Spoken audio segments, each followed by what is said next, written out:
اجتماعي افتح قلبك. اللي يحب يشارك معنا في البرنامج مرحبا به، ما عليه غير يتواصل معنا عبر صفحتنا في الفيسبوك افتح قلبك او على ارقامنا التاليه. اذا مشاهدينا الكرام نروح مباشره عند زميلتي شهرزاد المتواجده في الاستوديو الفرعي. شهرزاد مساء الخير. مساء الخير مدام سليمه. واش راكي لاباس؟ لاباس وانتيا؟ على بالك مهمتك صعبه شويه لانه الضيوف يجوك متوترين شويه، لازم تعاونيهم باش تنقصي عليهم ضغط ويجوني هنا واجدين ان شاء الله. لازم ان شاء الله راح يشرفونا في كل سمانه ان شاء الله. ان شاء الله يعطيك الصحه، نتلاقاو من بعد. شكرا شهرزاد. اذا مشاهدينا الكرام قبل ما نبداو شوفوا معايا ملخص قصه نهار اليوم ونعاودوا نوليو. السنة اللي فاتت كنا شفنا حكاية سماح، شفناها وسمعناها وتأثرنا بها، لكن للأسف النهاية ما كانتش سعيدة. بعد ما رفض راجلها يفتح الستار وبعد ما اعتقدنا أنه الحكاية خلاصت، اتصل بينا الزوج وهو نادم على عدم فتح الستار وطلب باش يعاود يجينا ويصلح الغلطة دياله. لكن السؤال، هل هذه المرة سماح راح تقبل تفتح الستار؟ والقصة الثانية لعدد اليوم هي قصة نجاة اللي جاتنا من تونس باش تواجه راجلها اللي راهي تقول انه سمح فيها وحرمها من ولادها. اليوم نجاة راهي في مهمة لإعادة لم شمل العائلة ديالها. يا ترى هل راح تنجح وهل راجلها راح يقبل يفتح الستار؟ كنت شفت في الأسبوع الماضي قصة سماح ومحمد أمين اللي أخذت نسبة مشاهدة كبيرة، وكذلك اللي تفاعلتوا معها بكثرة، وكثير من الناس تعاطفت مع سماح وحست أنه محمد أمين ظلمها. إذا مباشرة بعد الحلقة محمد أمين اتصل ببرنامج افتح قلبك وكل فريق الإعداد وطلب باش يعاود يولي يحضر معنا في البرنامج. انا ما على باليش علاش جاء في الحقيقه، لكن راح تكتشفوا كل هذا معايا الان. اذا نستقبلوا مع بعض محمد امين. اهلا بك محمد امين. لاباس؟ كيف رايك؟ صافا؟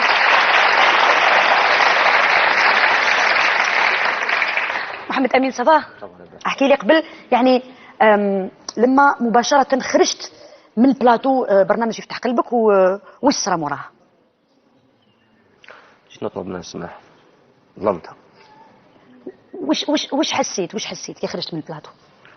حسيت غلطت في حقها وظلمتها. ظلمتها.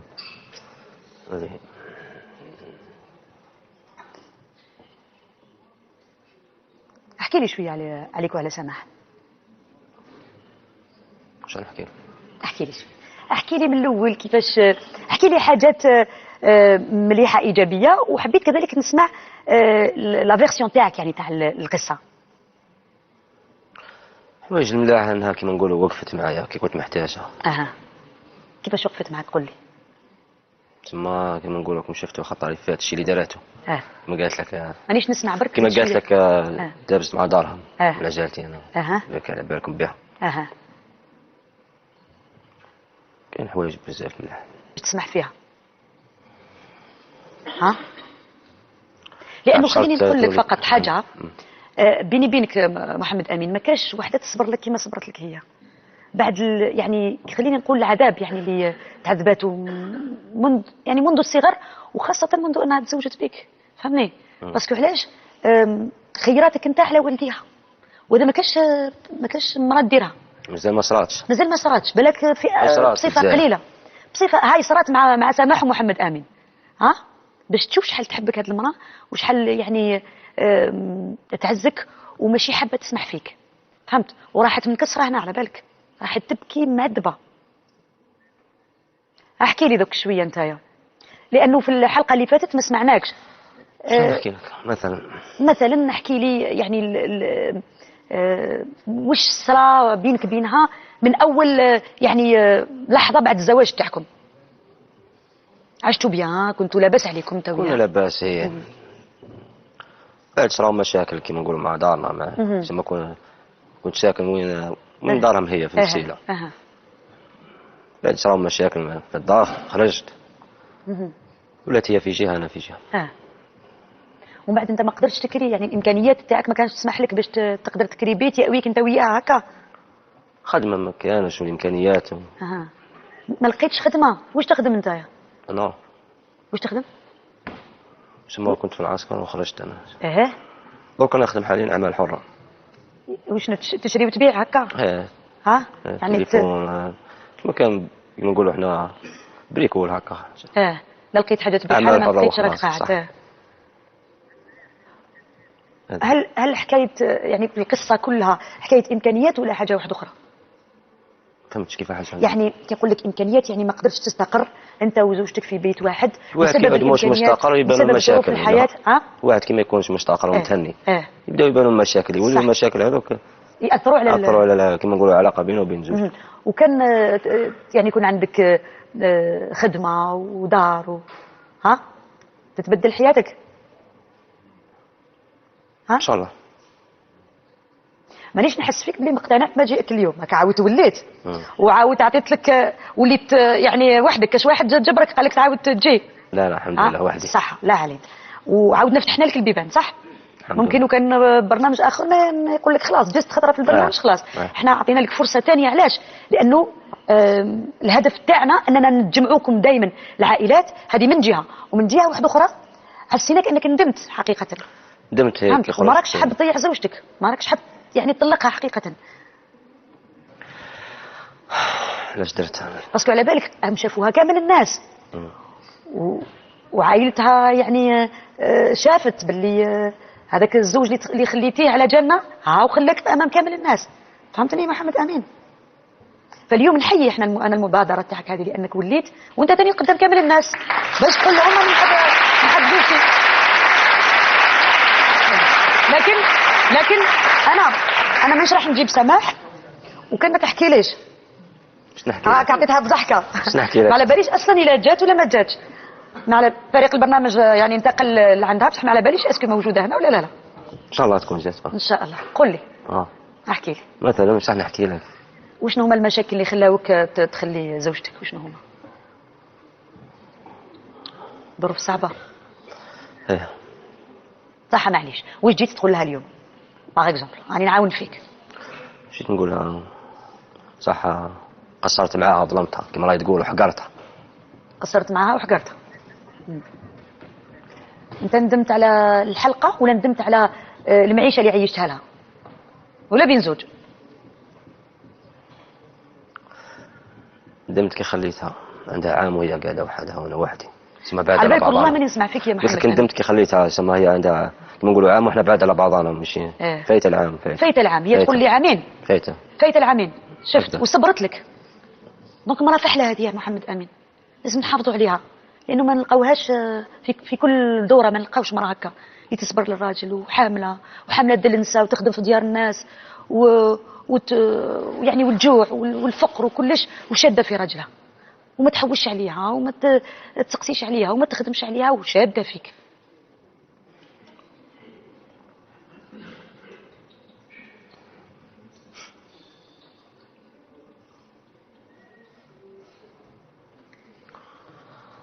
تعذبت زوجتك في الدنيا؟ بزاف. بزاف. على بالك الاسبوع اللي فات هنا في هذا البلاطو بكات كل الناس كل الجمهور. ما كاش واحد اللي ما بكاش معاها. على بالك علاش؟ ولا على بالك علاش؟ معاناة من اللي زادت. ولية هذه ولية وحدها في الشارع ما عندها حتى واحد والباب اللي تطبطب له تلقاه مغلوق وانت في دار باباك لاباس عليك وهي وحدها ما تسقسي عليها ما والو وتروح تحاسب تحب غير تحاسب فيها وهي شاده فيك. على بالك باللي تدمرت كي خرجت انت منها ورحت وقلت ما نحلش الستار.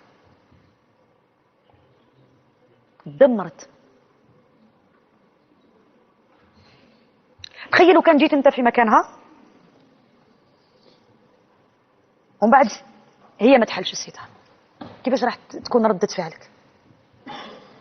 اجتماع هذيك رجعت انايا ما حسيت بروحي بلي ظلمتها وعيطت لكم. تحبها زوجتك؟ حاجة باينة. وشنو اللي حاجة باينة؟ تحبها ولا لا؟ حاجة باينة. ماشي باينة. أنا كي ما حليتش الستار تسمى ما تحبهاش وكي وليت تحبها. ها؟ مش نحبها واش راني ندير هنا مالا. حاجة باينة بلي كاش واحد ما يشتيش الزوجة تاعو. خاطش المرة اللي فاتت قلت لي كنت نحبها ومن بعد وليت ما نحبهاش ولا زعاف برك؟ كي تفكر الواحد شي اللي دارته منها. وشنو اللي دارته؟ مازالك تلوم يا اخي، جينا نصلحوا ولا جينا نلوموا؟ الحمد لله جينا نصلحوا، جيت برجلية حتى انا ماشي. ها صح، بصح نصلحوا ونقولوا بلي غلطنا. شوف القوي هاو اللي يقول انا غلط، واحد اللي قوي الشخصيه اللي يقول انا غلط وسمحوا لي وخلاص. ها انا قلت لك انا مش تعرف بالغلط على بها راني هنا حتى. صحيت. هذا هي. واش مستعد دير على جالها؟ يا قول لي م? واش مستعد دير على جالها؟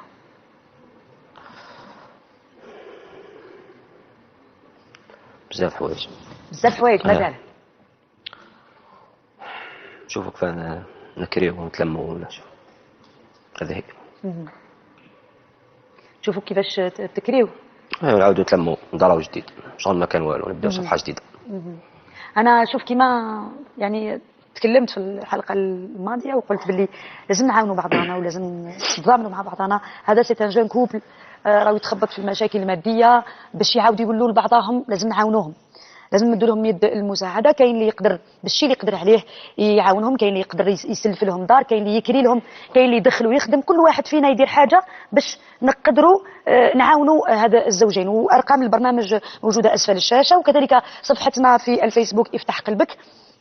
راح تلقاو لي كوردوني تاع رقم تليفون سماح وكذلك محمد امين باش تعاونوهم. اذا محمد امين وكان تجي اليوم سماح، انا نحب تقولها قدام كامل الناس. واش الكلمه واش نحبها انا بزاف؟ شنو نقولها؟ نحبك. ها هذيك بلا ما نقولها على بالها. لا لازم نحبك اليوم تقولها قدام كامل. لا. توعدني؟ هاتي لا.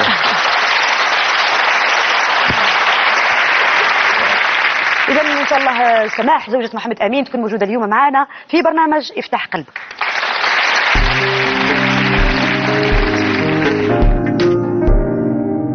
إذا والله شيء غريب اللي رانا نعيشوه اليوم في برنامج افتح قلبك، بعد ما كان محمد أمين هو اللي ضيف البرنامج، يعني متواجه من هذا الجانب من البلاطو.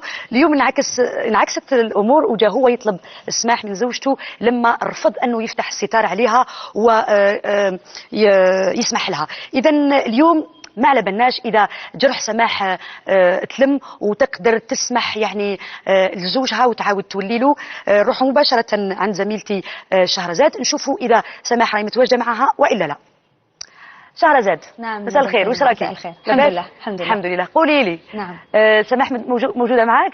نعم سماح راهي موجوده معنا، اللي كانت حاضره معنا في الحلقه السابقه وجت استدعت محمد امين زوجها، واليوم هي اللي يعني استدعوها. رانا حابين نعرفوا شكون استدعاك سماح. ما انتي راكي حابه؟ لا راكي حابه تعرفي شكون استدعاك البرنامج. هذه الاختراع ديالتك. ما حاش نخليك تقلقي بزاف، تفضلي معايا عند مدام سليمه ونشوفوا شكون استدعاك.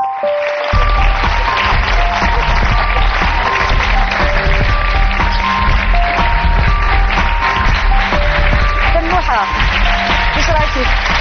لاباس؟ راكي بخير؟ واش راكي؟ تمام. تفضلي. نعاودهاش تفضلي.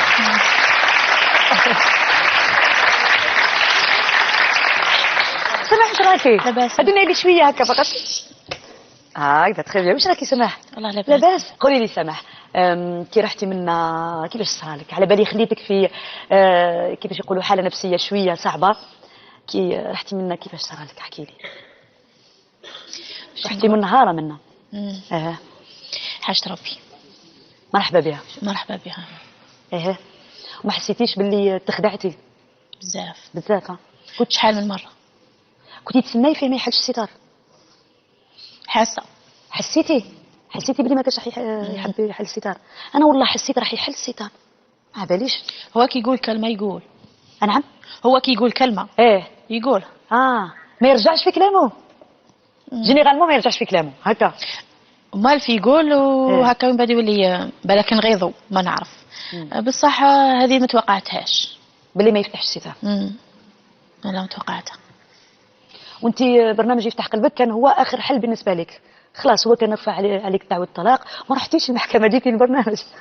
قلت بالك يهديه ربي. عبالك ربي ما يخلي حتى واحد، لما واحد يلجأ ليه دائما يعني يلقى الحلول. الله غير سبحان. وانا من غير ربي ما عنديش الحمد لله. تما هو كلش. على بالك بالقصايخي والوالدين تخلاو، ووالديه هما ثاني ما همش سمحوا ثاني، وهو هاو زاد سمح، ما عنديش راح ندير، كاين ربي.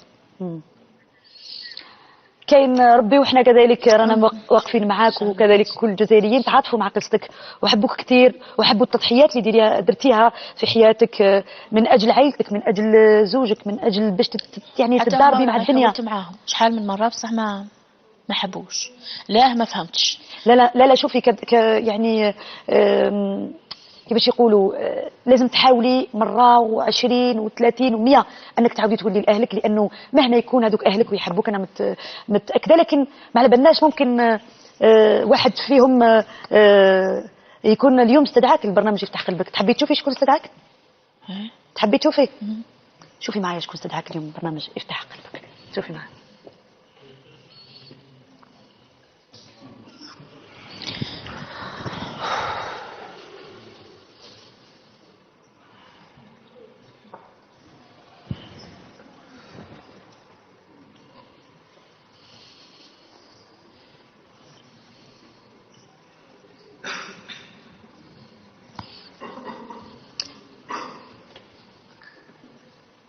شكون هذا؟ هذا اللي عذبنا السنة اللي فاتت، هذا هو. كنتي تصوري بلي هو يجي هكايا البرنامج لا،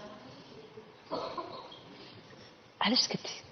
مرة السنة اللي فاتت هبلتيني صرصارة ما قدرتش نسكتك.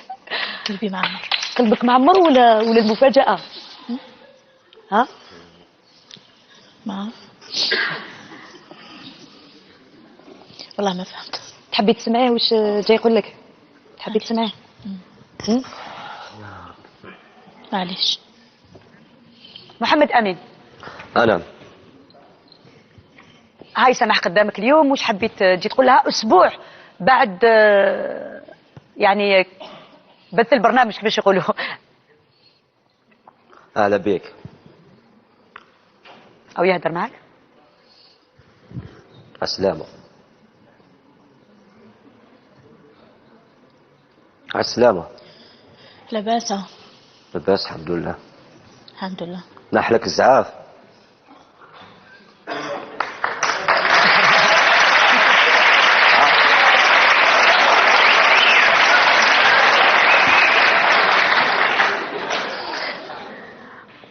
محمد امين، انا هايا قلها كامل وش قلت لي مقبل.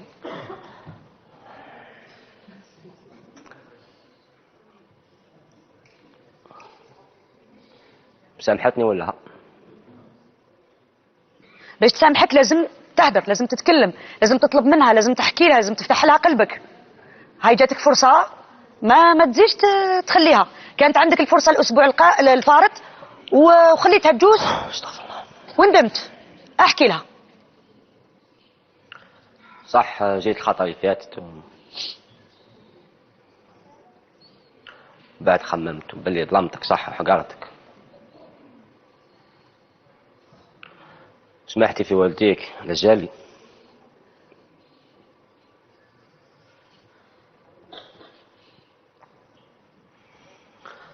جيت الخطرة هذه بدنا نطلب منك سماح برك.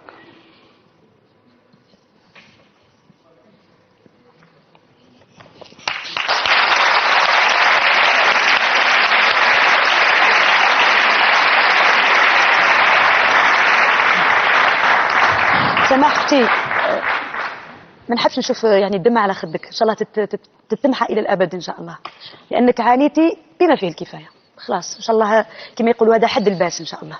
محمد امين وقف لي خويا تعيش، وقف لي وراح نخلي لك الفرصه الاخيره باش تكلم مع زوجتك وتقول لها واش تحب تقول لها. اقول لك اصبري شويه فرج ربي ونلقى خدمه ونكروا الدار هذيك الساعه نتلموا مع بعضانا ولكاني نحبك. فوالا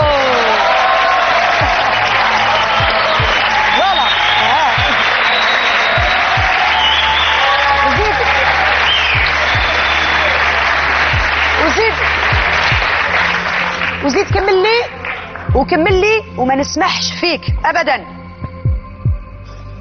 ولبيك الورقه تاع المحكمه نقطعها.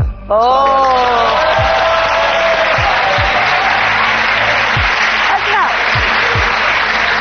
انا ماذا بيا الورقه تاع المحكمه وكان جبتها قطعتها قدامنا.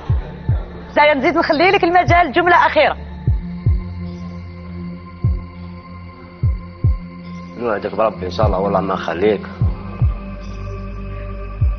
هذه ان شاء الله نجيب ولاد ربهم كما حبيت. مليح هذه.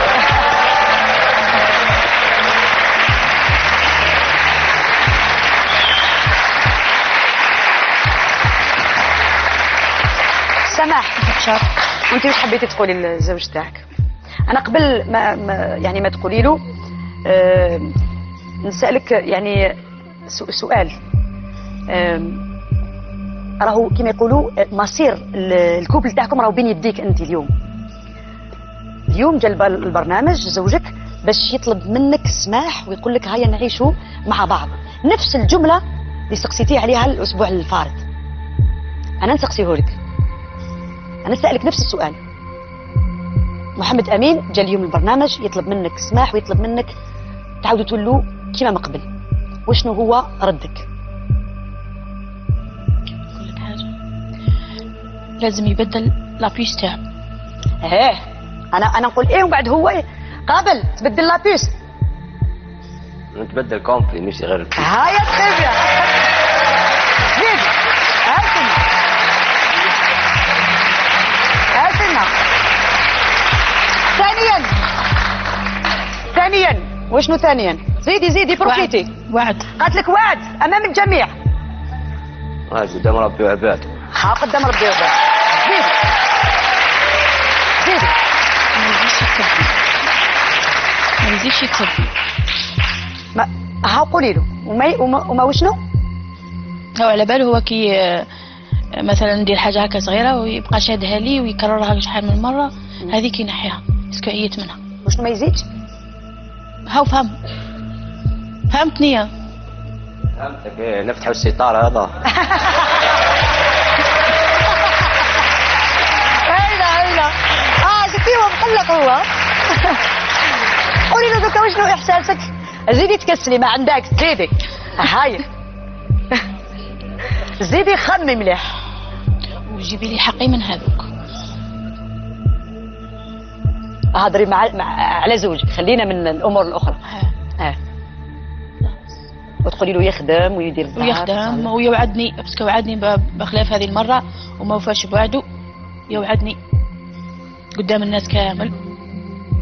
صح تكون هذه الدار المره هذه تاع صح اكثر ما استنيته خرج بهذه الخرجه، معليش نعتبرها كلي موالفه ننسى. يفتح الستار. يفتح الستار.